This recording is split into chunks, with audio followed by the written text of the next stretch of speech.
굿모닝, 좋은 아침입니다. 오늘은 6월 8일 화요일입니다. 주님을 더 알아가기를 소원하는 그러한 마음, 그리고 은혜를 사모하는 마음으로 오늘도 함께 말씀 묵상하시겠습니다. 오늘 우리에게 주시는 하나님의 말씀은 시편 8편 1절부터 9절까지 말씀입니다. 제가 먼저 봉독해 드리겠습니다. 여호와 우리 주여, 주의 이름이 온 땅에 어찌 그리 아름다운지요. 주의 영광이 하늘을 덮었나이다. 주의 대적으로 말미암아 어린아이들과 젖먹이들의 입으로 권능을 세우시며 이는 원수들과 보복자들을 잠잠하게 하려 하심이니이다. 주의 손가락으로 만드신 주의 하늘과 주께서 베풀어 두신 달과 별들을 내가 보오니 사람이 무엇이기에 주께서 그를 생각하시며 인자가 무엇이기에 주께서 그를 돌보시나이까. 그를 하나님보다 조금 못하게 하시고 영화와 존귀로 관을 씌우셨나이다. 주의 손으로 만드신 것을 다스리게 하시고 만물을 그의 발 아래 두셨으니 곧 모든 소와 양과 들짐승이며 공중의 새와 바다의 물고기와 바닷길에 다니는 것이니이다. 여호와 우리 주여, 주의 이름이 온 땅에 어찌 그리 아름다운지요. 아멘. 오늘 말씀을 이렇게 함께 읽으시면서요, 여러분 혹시 생각나시는 찬양이 있지 않으십니까? 우리가 참 좋아하고 자주 부르게 되는 찬양의 가사가 어떻게 보면 오늘 우리가 본문으로 읽고 있는 시편 8편의 말씀을 그대로 가지고 온 것이구나 라는 것을 여러분들 아마 이미 아셨겠지요. 그리고 오늘 다시 한번 이렇게 리마인드 되셨을 것입니다. 시편 8편의 말씀은요, 찬양의 시입니다. 다윗은 지금 무엇을 찬양하고 있는가, 무엇 때문에 찬양하고 있는가, 크게 두 가지로 볼 수 있는데요. 1절 말씀을 보시면 여호와 우리 주여, 주의 이름이 온 땅에 어찌 그리 아름다운지요. 주의 영광이 하늘을 덮었나이다. 또 3절에 내려가서 보시면요, 주의 손가락으로 만드신 주의 하늘과 주께서 베풀어 두신 달과 별들을 내가 보니. 크게 두 가지는요, 하나님의 위대하심을 찬양하고 있고요.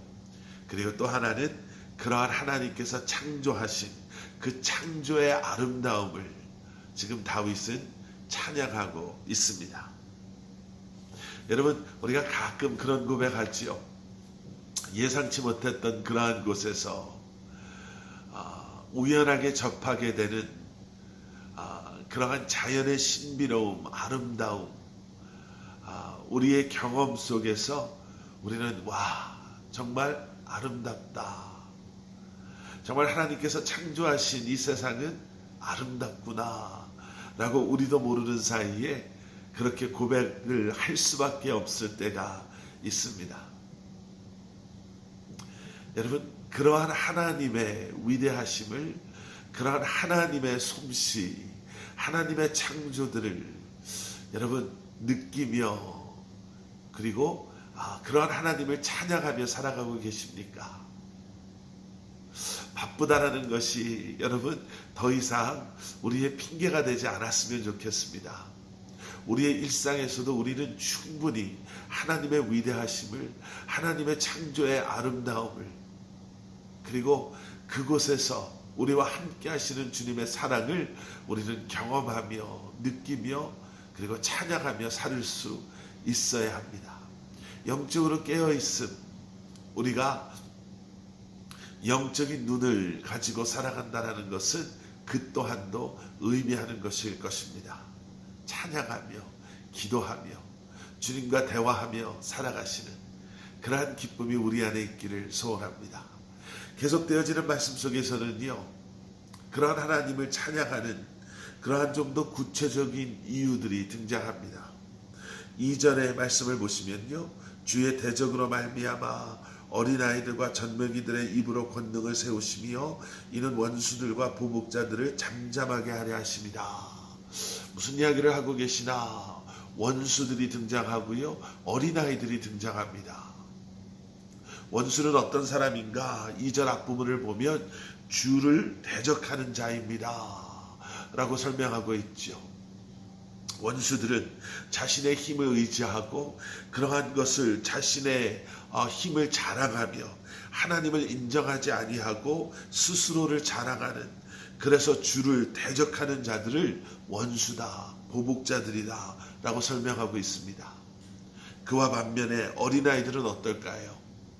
너무나도 연약하기 때문에 누군가를 의지할 수밖에 없는, 약하기 때문에 누군가를 바라볼 수밖에 없는, 누군가의 도움을 기대할 수밖에 없는 존재들. 여러분, 이러한 구도 속에서 생각나는 그러한 다윗 왕의 그러한 스토리가 있지 않습니까? 다윗과 골리앗. 골리앗은 막강한 자신의 힘을 자랑할 수밖에 없었던 그러한 사람이었지요. 그래서 그는 자신의 힘만을 의지했던, 하나님을 대적했던, 무시했던, 조롱했던 그러한 자였습니다. 그는 원수였습니다. 그런데 그와 맞서기를 청하고 그 앞에 나아갔던 다윗은 모든 사람들 눈에 너무나도 연약하고 약한 어린 아이의 모습이었죠. 그런데 하나님께서는 그 어린 아이 다윗을 통해서 원수, 보복자된 골리앗을 무너뜨리셨습니다. 하나님은 하나님을 의지하는 우리와 함께 하시는 하나님이시죠. 그리고 하나님은 하나님을 의지하는 우리를 통해 우리를 헤아려 하는 자들을 넘어뜨리시고 무너뜨리시고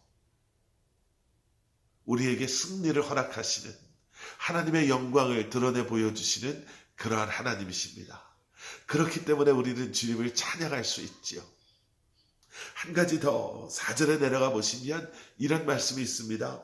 사람이 무엇이기에 주께서 그를 생각하시며 인자가 무엇이기에 주께서 그를 돌보시나이까. 하나님은 우리를 사랑하시고 우리를 돌보시는 하나님이십니다. 아멘.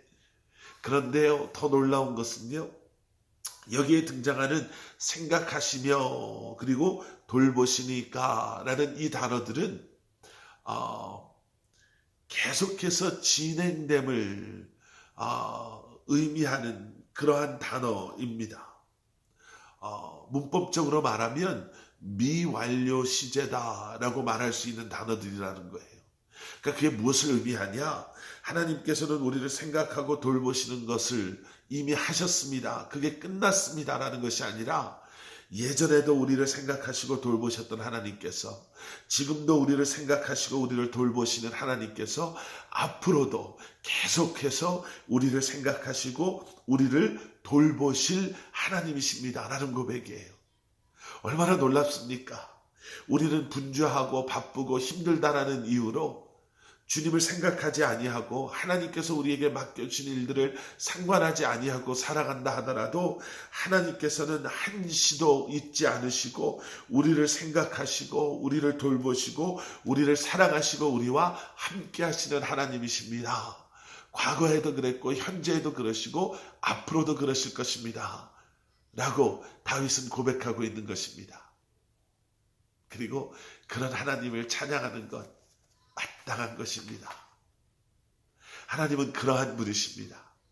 그러한 하나님의 사랑을 다시 한번 기억하시고 그러한 하나님의 여러분들을 생각하시고 돌보심을 다시 한번 경험하시며 주님을 찬양하며 살아가시는 여러분들 되시기를 예수 그리스도의 이름으로 축복하고 축원합니다. 자, 오늘 말씀은 그래서 이렇게 마무리가 됩니다. 5절 이하의 말씀을 보시면요, 특별히 6절 말씀을 보시면 주의 손으로 만드신 것을 다스리게 하시고, 이제는 그러한 우리에게 다스리라 라고 말씀하신다는 거예요. 그런데 이 다스리다 라는 이 말씀은요, 여러분, 통치하다 라는 단어와는 좀 의미가 다른 단어입니다. 통치하다라는 것은 내가 내 뜻대로 무엇인가를 통치함을 의미한다면, 여기서 말하는 다스리다라는 것은요, 내 마음대로가 아니라 통치하시는 그분의 뜻대로 관리하다라는 청지기적인 의미가 더 분명한 단어입니다. 그래서 연결들이 되시죠. 주님을 찬양합니다. 왜요? 하나님의 그 위대하심, 창조의 아름다움을, 그리고 그 속에서 나를 주목하셔서 나를, 주님을 의지하고 주님을 바라보는 나를 보호하셔서 원수와 대적할 때에 나를 도우셔서 승리하게 하시는 하나님, 나를 생각하시고 돌보심에 있어서 변치 않는 신실하심으로 과거에도 현재에도 미래에도 우리를 돌보시고 생각하시는 그 하나님을 우리가 찬양하며, 그러한 우리의 삶이 이제는 주님의 뜻 가운데 우리에게 맡겨주신 모든 것을 선한 충성된 신실한 청지기의 마음으로 우리가 다스리며 주님의 뜻을 이루며 살겠습니다. 여러분, 이것이 시편 8편을 통해 고백하는 다윗의 고백이요, 오늘 하루를 살아가는 저와 여러분의 고백되기를 소원합니다. 우리 함께 기도하시겠습니다. 사랑의 아버지 하나님, 감사합니다. 주님을 찬양함을 멈추지 않게 하시고, 다시 한번 아버지 하나님, 우리와 함께 하시고 우리를 도우시고 우리를 돌보시는 주님을 우리가 깊이 묵상하며 다시 한번 신실한 정직이로 하나님의 백성으로 살아가는 저희를 되게 하여 주시옵소서. 예수 그리스도 이름 받들어 간절히 기도드렸사옵나이다. 아멘.